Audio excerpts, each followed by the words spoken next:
A koje najbolje hitove? Brega. Brega je najbolje znao praviti hitove. I svaka Bregina pjesma je bila hit. Jedino što meni nije odgovaralo kod Bijelog dugmeta je što nisi nekako vidio da su iskreni.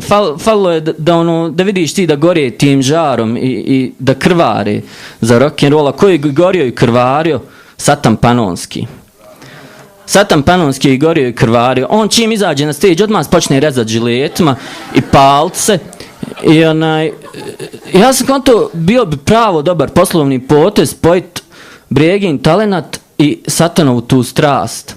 I onda sam napisao jednu pjesmu, nisam napisao stvarno, pođonio sam Bregu, ali pošto on stalno reciklira svoje pjesme, onda sam konto da nije neki problem.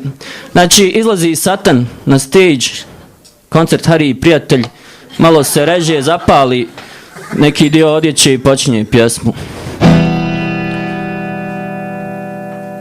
Evo zaklaću se ja pred svima, spalit ću se, bit će puno dima, nek dogorim kao svijeća bez fitilja, nek moja draga na mene roštilja, da je ugrijem, da joj spalim obrve, da joj ime ispišem dimnim signalima. Na sve strane raznijeće me štakori, recite joj koliko ovo kalorija sagori. To je meni rock'n'roll. Imao sam još jednu Satanovu, ali eto, za drugi put možda. Hvala.